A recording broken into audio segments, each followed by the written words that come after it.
Serious. Hello scientists of Reddit. What's a scary science fact that the public knows nothing about?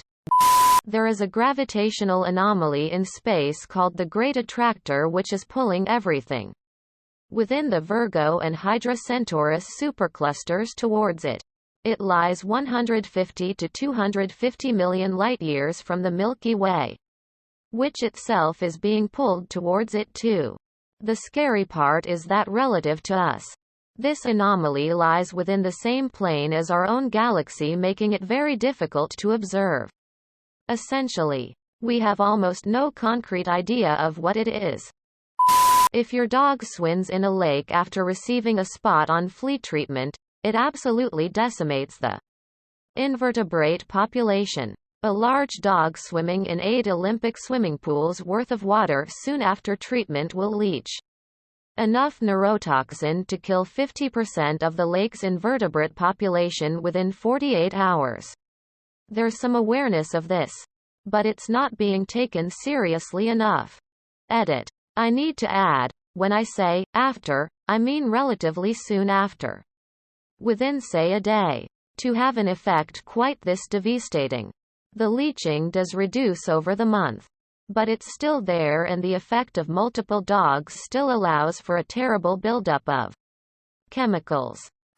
Scientific literature conclusion on Alzheimer's disease and other neurodegenerative diseases in general is that the diseases start decades before the first obvious symptoms and that we need to treat them at this stage. When you exhibit obvious symptoms, it's too late. Your brain is already mush.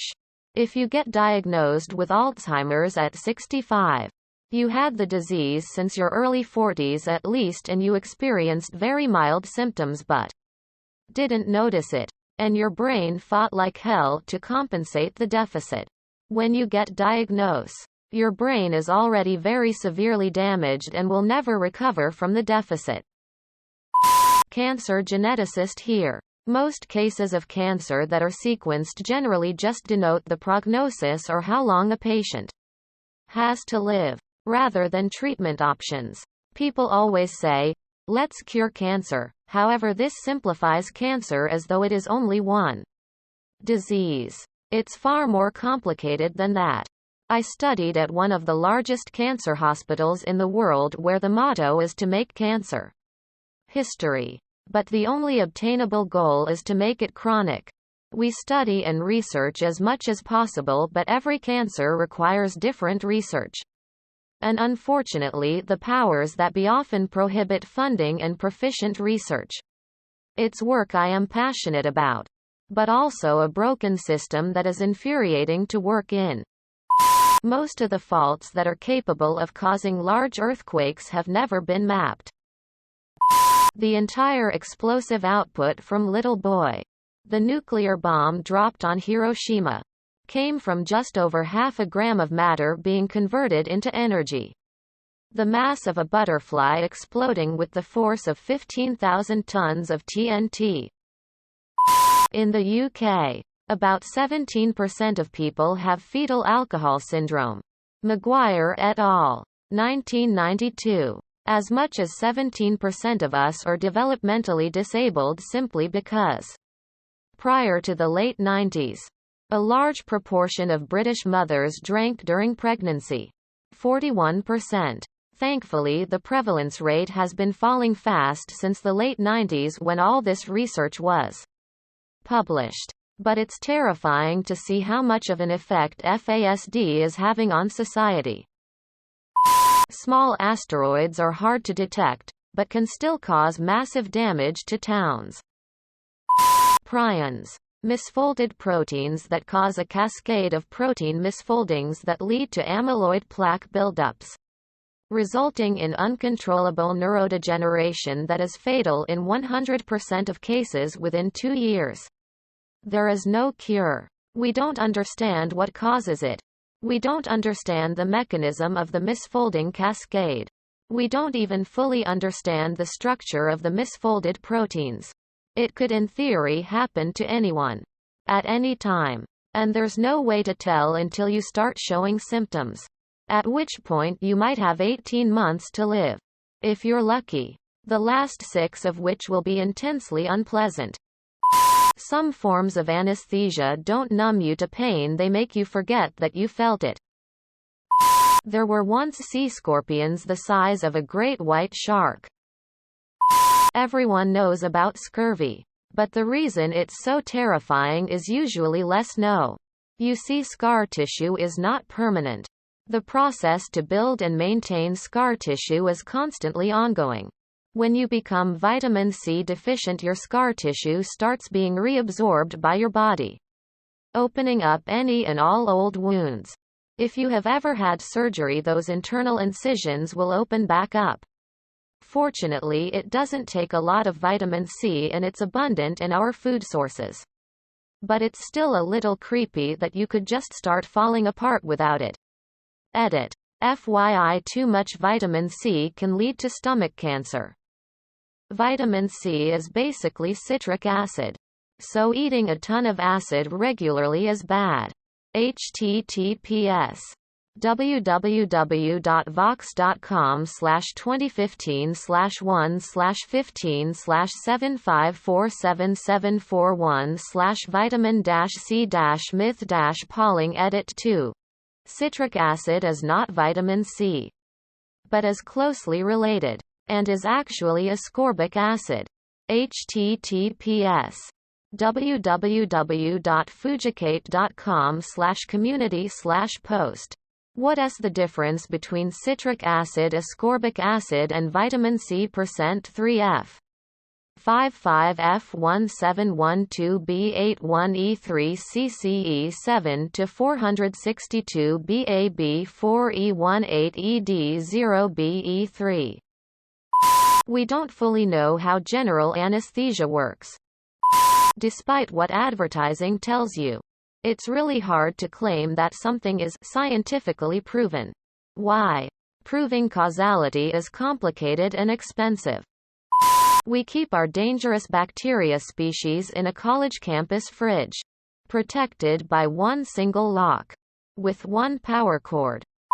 If you live in the Netherlands and your house is older than, let's say, 100 years and you have not renovated your plumbing, chances are fairly high that you can get lead poisoning. It is impossible for water treatment companies to pinpoint where they are and how many. And many building plans do not include the plumbing schematics. So check your pipes for lead. They can do harm, especially to children. There is a forest of trees that are all genetically identical and connected at the roots and is considered the largest organism on Earth. I'm pretty sure it was the inspiration behind Eva in Avatar. Topsoil loss is pretty scary for the medium-long term. E.g., for a quick overview, https www.scientificamerican.com/article, only 60 years of farming left if soil degradation continues. This glosses over heterogeneity, e.g., we're burning through soil in the Midwest much faster than other parts of the U.S. Interestingly enough, a lot of the damage from the Dust Bowl is still in place. But we're relying on more input-intensive methods to eke out results. Fertilizer runoff is also causing a giant anoxic dead zone in the Gulf of Mexico. The nutrients feed algae, which has a population explosion and rots en masse. Some are holding out for usable soil opening up at high latitudes, e.g. Canada, Siberia, with climate change. But at least near term that isn't too promising, given that it will generally be poorer soil, e.g. less phosphate, and melting permafrost won't be too reliable for quite a while vertical farming and the like is making advances. As I understand it, most of what's practical to grow tends to be inefficient calorie-wise. Antibiotics has been abused and misused for so long that various bacteria strains have started to get resistance to them. What used to be a treatable infection might soon become deadly because we are unable to treat it with the antibiotics we have today. There is research to try and find other ways to treat antibiotic-resistant bacteria. But until then, please use prescribed antibiotics until they are finished. Not until you feel better. If unsued, do not flush them down the toilet or put them in the bin. Give it to a pharmacy so they can discard them correctly. And use antibiotics when necessary. Some countries give them willy-nilly while others are more conservative. If you look up and see an asteroid in the sky, about to hit Earth, you have about 1 second to react. Coronavirus, COVID-19 was not surprising nor unexpected by people working in public health. And it's not the worst-case scenario by any means. Ironically, the success of public health has been so dramatic over the past 150 years that politicians and the general public forget how important it is, and how much authority government officials have in a public health crisis. Only thing stopping genetic manipulation on humans is legislation. Helium. Fun for party balloons. Everybody likes a squeaky voice. Except helium is a vital component of various high-tech devices such as MRIs. Helium is also light enough that the Earth's gravity cannot contain it. And we are running out. Not today. Not tomorrow. But we are frivolously wasting it when we should be jealously hoarding it. And eventually we won't have any left. And a lot of our wonderful technology will suddenly stop working. The human genome is riddled with mutations. Some were passed down from your parents. Some occur during DNA replication and others as a result of DNA damage from the environment. Smoking, UV light, etc. Most of these mutations are harmless. Some will be repaired. Some won't. But others will be in cancer suppressor genes or oncogenes. In fact, you may have cancerous cells growing in your body right now. It's fairly easy to clone humans. During WW2, when America was working on the first nuclear bombs, they hadn't finalized the maths on whether or not a nuclear explosion would cause an ongoing reaction with the atmosphere, thereby igniting it and eradicating Earth. A repeat of an earlier post, but damn does it fit so well. The original nuclear bombs leveled the cities they detonated over, yet are considered puny by today's standards. The most powerful nuclear bomb ever created, the Tsar Bomba, had an explosive yield 3,000 times more powerful than the original nuclear bombs. And its power was calculated to be more than 10 times the combined power of every single munition used in WW2. That includes every bullet fired, every grenade thrown, every artillery shell fired, every bomb dropped, and of course, the 2 nuclear bombs dropped. It was detonated 4 kilometers from the ground over the remote Severny Island, yet still completely destroyed towns within a couple hundred kilometers of the blast and broke windows as far away as Copenhagen, Denmark. The shockwave from the blast circled the globe 9 times.